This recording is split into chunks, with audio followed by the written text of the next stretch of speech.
अस्सलामुअलैकुम everyone, welcome back to my YouTube channel. कैसे आप सब? उम्मीद करती हूँ कि सब ठीक ठाक होंगे। मैं बिल्कुल ठीक ठाक अल्हम्दुलिल्लाह। सो आज के वीडियो में मैं आप लोगों के लिए बहुत ही ज़बरदस्त किस्म के किचन से रिलेटेड हैक्स लेके आई हूँ, टिप्स लेके आई हूँ, जिनको देख के ना आप लोगों ने और कुछ नहीं बोलना, आप लोग सिर्फ बोलेंगे जस्ट लुकिंग लाइक अ वाव। तो चलें जल्दी से वीडियो को स्टार्ट कर लेते हैं। तो फर्स्ट टिप आप लोगों के लिए ये है कि इस तरह के कुकीज़ बिस्किट्स के जो इस तरह के कंटेनर बॉक्सेस में आते हैं ना, वो हमारे घर में बहुत ज़्यादा होते हैं। तो इनको ज़्यादातर हम लोग ना सुई धागे के लिए यूज़ करते हैं। सिलाई कढ़ाई की जो भी चीज़ होती है ना, वो चीज़ें हम लोग ज़्यादा इसमें स्टोर करके रखते हैं। तो आज मैं आपको बताती हूँ कि आप इसको किस तरह से मज़ेदार से अपने किचन में यूज़ कर सकते हैं। अच्छा, जो इस तरह के छोटे छोटे मसाले थोड़े थोड़े रह गए होते हैं ना, वो ऐसे छोटे बॉक्सेस जो प्लास्टिक के आते हैं ना, फूड के साथ हम लोग बाहर से फूड लेके आते हैं, तो उसके बीच में मैं रख देती हूँ। तो वो आगे पीछे पड़े होते हैं तो मिलते भी नहीं है, जब चाहिए होते हैं मुझे ऐसा लगता है कि ख़त्म हो गए, लेकिन वो पड़े होते हैं। तो उन सबको एक जगह पे रखने के लिए ना मैं ये आप लोगों को बताती हूँ कि ये छोटे छोटे जो मेरे पास आए हुए थे ना कंटेनर्स प्लास्टिक के, फूड के साथ जो हम लोग बाहर से खाना लेके आते हैं, चटनी आती है, सॉस आते हैं, तो वो सारे जो है वो मैं संभाल लेती हूँ, क्योंकि ये चीज़ें जो है ना वो हम लोग रीयूज़ कर सकते हैं।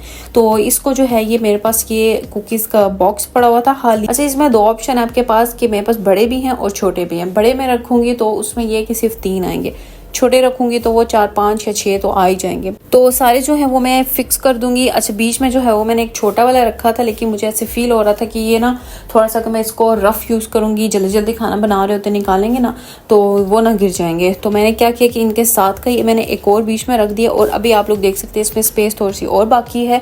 वैसे तो ये फिक्स हो गए, हिलेंगे नहीं, लेकिन मैंने फिर भी जो है वो बीच में रख दिया है सेफ साइड के लिए कि गिरे ना।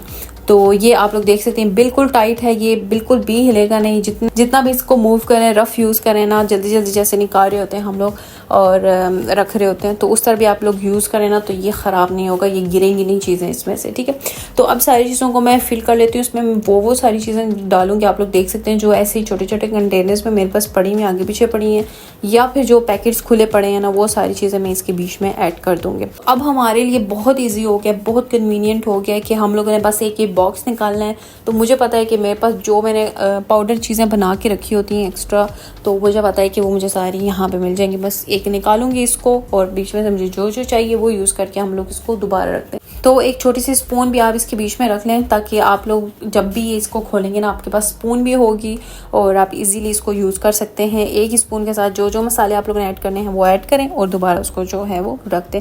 तो आप लोगों को स्पून भी अलग से लेके नहीं आनी, इसके बीच में ही आपको स्पून भी मिलेंगी, मसाले मिलेंगे, सब कुछ जो है वो हम लोगों का स्पाइसेस बॉक्स जो है वो एक रेडी हो गया है। अच्छा, मेरे पास जो है वो ऑलरेडी एक पड़ा हुआ है, जिसमें मेन मसाले पड़े हुए हैं जो हर खाने में यूज़ होते हैं। तो ये जो है, ये कभी कभी वाला यूज़ होने वाला बॉक्स जो है वो मेरा स्पाइसेस बॉक्स जो है वो बन गया। तो इस तरह के बॉक्सेस जो है ना वो बड़े कन्वीनियंट हो जाते हैं, बजाय इसके कि आप एक एक कंटेनर लेके आओ और एक एक वो उसको सिंगल सिंगल यूज़ करो। तो ये जो है ना ये बेस्ट है, तो आप लोग ये ज़रूर ट्राई कीजिएगा। तो चलें जी, बढ़ते हैं हम लोग सेकंड टिप की तरफ, और वो ये है कि इस तरह के हम लोग जब कप केक्स के ये पेपर्स लेके आते हैं ना, जिनमें हम कप केक्स बनाते हैं, बेक करते हैं, तो ये क्या होता है कि इसके बीच में से मैंने एक बार निकाला और दोबारा इसके बीच में फिक्स ही नहीं हो रहा। तो ये आगे पीछे रुल रहे होते हैं, और हैं भी पेपर के, तो कागज़ के होते हैं, तो ये आगे पीछे जो है वो गिरे हुए होते हैं। तो इनको संभालने के लिए मैं आपको बताती हूँ कि कॉटन बड तो हर किसी के घर में आते हैं, तो ये इस तरह के प्लास्टिक के बॉक्स में आते हैं, तो इसको भी आप लोग रीयूज़ कर सकते हैं। इसको अच्छे से वॉश करके तो ये मैं इसके बीच में डाल दूंगी। अब जो है इसका साथ में कवर भी है, तो ये आगे पीछे गिरेंगे भी नहीं। तो ये इसके बीच में डाल के ना अच्छे से ऑर्गेनाइज्ड हो गया है, तो अब इजी हो गया ये मेरे लिए। वैसे क्या होता है कि आप एक निकालते हो तो पीछे 2-3 तो गिर ही जाते हैं। तो ये टिप आप लोग ज़रूर फॉलो कीजिएगा। तो चलते हैं नेक्स्ट टिप की तरफ, और ये है कि हम लोग जो भी पैकेट्स लेके आते हैं, फूड आइटम्स लेके आते हैं ना, इस तरह के प्लास्टिक के बैग्स में होते हैं, तो वो हम लोग हाफ़ यूज़ करते हैं या फिर हाफ़ किसी कंटेनर में शिफ्ट करते हैं, तो बाकी जो हैं वो रह जाते हैं। तो मैं क्या करती हूँ कि मैं इनके ऊपर रबर बैंड लगा देती हूँ। वही हम लोग औरतें जो है ना जुगाड़ कहीं ना कहीं से निकाल ही लेती हैं। अभी मैं आप लोगों को बताती हूँ कि आप इसको किस तरह से बंद कर सकते हैं। तो रबर बैंड से कभी कभी ये होता है कि पैकेट बड़ा है, तो उसको 2 राउंड में आप उसको नहीं कर सकते, रैप नहीं कर सकते हैं, तो वो चीज़ें जो है वो गिरना शुरू हो जाती हैं। तो अभी मैं आपको बताती हूँ कि आप किस तरह से कर सकते हैं। तो इस तरह से आप लोगों ने पैकेट को फोल्ड कर लेना है। जो पाउडरी प्रोडक्ट्स होते हैं उनको इस तरह से ज़्यादा फोल्ड किया करें ताकि चीज़ें बाहर ना आए, ठीक है। तो इस तरह से फ्लैट हम लोग इसको रैप करते जाएंगे और एंड पे जो है हम लोगों ने दोनों साइड से उसको अंदर की तरफ टर्न करके और फिर इस तरह से फोल्ड कर देना है। और ये इस तरह के क्लिप्स आते हैं तो आप लोगों ने ये यूज़ करने हैं इसके लिए। तो इससे ये है कि बिल्कुल टाइट बंद हो जाता है, ये बार बार खुलेगा भी नहीं। मसाले आगे पीछे अगर आप लोग कर भी रहे हैं तो वो गिरते नहीं। तो इसी तरह मैं इसके साथ भी कर लूँगी। और ये बड़ा पैकेट है और ये थोड़ा सा हार्ड है, इसके बीच में जो है ये बड़ी प्रोडक्ट है, बड़ी वाली है, तो ये इतनी जल्दी गिरती नहीं है। तो इसको मैं इतना ज़्यादा फोल्ड नहीं कर रही हूँ, तो बस रफ सा एक फोल्ड करके तो हम लोग उसी तरह फोल्ड किया है मैंने बिल्कुल। और इसको ऊपर जो है ये बड़ी वाली क्लिप लगा देते हैं। छोटी बड़ी जो भी मिलती है आपको वो आप लगा दें, छोटी है तो 2 लगा लें, बड़ी है तो 1 लगा लें। तो अब इसमें से कोई भी चीज़ बाहर नहीं गिरेगी और मेस क्रिएट नहीं होगा। जहाँ पे भी आपने अपनी पेंट्री रखी हुई है तो इजी टू यूज़ हो गया है और दिखने में भी अच्छा लगेगा और चीज़ें भी जो हैं वो ज़ाया नहीं होंगी। तो ये आप लोग लाजिम ट्राई कीजिएगा। तो नेक्स्ट टिप की तरफ चलते हैं। और ये क्लिप्स जो है ना ये हम लोग बहुत वेज में यूज़ कर सकते हैं। ये हम लोगों की जो रिसीट वगैरह होती हैं ये हम लोगों को चाहिए होती हैं, क्योंकि कभी आप ऐसे इलेक्ट्रॉनिक प्रोडक्ट्स लेके आ जाते हैं जिनकी वारंटी या फिर गारंटी के जो पेपर्स होते हैं ना वो हमने संभाल के रखने होते हैं कुछ टाइम के लिए, क्योंकि कुछ भी हो सकते हैं उनको। तो फिर हम लोग ने रिटर्न या फिर कुछ भी करना होता है, रिप्लेसमेंट हमें उसकी चाहिए होती है। तो वो पेपर जो है ये आप लोग देख सकते हैं किस तरह से मेरे इस ड्रॉ के अंदर मेस क्रिएट होता है, क्योंकि मैं जब भी शॉपिंग करके आती हूँ बस इसके अंदर डाल देती हूँ। तो ये ना बहुत मेस क्रिएट होता है। जब मेरे चाहिए होता है पेपर तो मुझे सारे निकाल के फिर देखने पड़ते हैं कौन सा कहाँ है, कोई घूम भी जाते हैं, आगे पीछे गिर भी जाते हैं। तो इनको मैं अच्छे से फोल्ड करके ना सबको एक ही साथ फोल्ड करके अच्छे से छोटू सा रोल में इसका बना लूंगी और ये क्लिप मैं इसके ऊपर लगा दूंगी, ठीक है। अब आप लोग देख सकते हैं कि पहले इस ड्रॉ की क्या हालत थी और अभी आप लोग देख सकते हैं। पहले ऐसे लग रहा था बिल्कुल फुल हो चुका है ये दराज, इसके बीच में कोई जगह है ही नहीं, स्पेस है ही नहीं। तो ये आप लोग देख सकते हैं कि किस तरह से ऑर्गेनाइज्ड हो गया। तो चलते हैं जी नेक्स्ट टिप की तरफ। और वो ये है कि हमारे स्विच बोर्ड और जो एक्सटेंशंस के जो आगे प्लग इन वाले होते हैं वो सारे ना खुद गंदे हो जाते हैं, वो हम लोग डेली साफ नहीं करते हैं, ठीक है। तो उसके लिए क्या करना है आप लोगों को मैं एक तरीका बताती हूँ कि जिससे आप लोग बहुत अच्छे से बगैर कोई मेहनत किए ना अच्छे से साफ कर सकते हैं।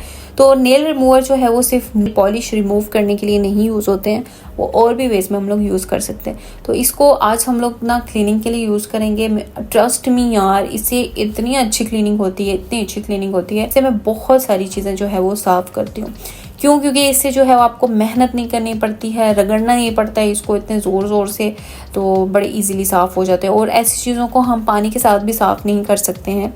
तो ये जो है ना ये ट्रिक आप लोग लाजिम ट्राई कीजिएगा। नेल पॉलिश के रिमूवर जो कॉटन पैड्स जो एक बॉक्स में आते हैं जिनके साथ ऑलरेडी नेल रिमूवर लगा होता है ना, वो अगर ये आप लोगों के पास नहीं है तो आप नॉर्मल जो नेल रिमूवर होता है ना जो लिक्विड उसमें आता है वो भी आप कॉटन के साथ लगा के उसको भी यूज़ कर सकते हैं। लेकिन ये वाले जो है ना ये ज़्यादा इफेक्टिव होते हैं। तो ये आप लोग देख सकते हैं कि मैंने हल्का हल्का उसको रब किया है और वो बिल्कुल साफ़ सुथरा हो गया है, ठीक है। तो इसी तरह से मैं सारे स्विच वगैरह जो है मेरे घर में ना वो सारे मैं साफ़ कर लेती हूँ। अच्छा, इसके साथ सिर्फ स्विच ही नहीं साफ़ कर सकते हैं, वॉल के ऊपर, आप लोगों के टाइल्स के ऊपर, फर्नीचर के ऊपर, कहीं पे भी जो भी निशान है ना वो आप इससे इजीली रिमूव कर सकते हैं। अभी मैं निशान देखे थे मुझे कहीं पे मिले नहीं।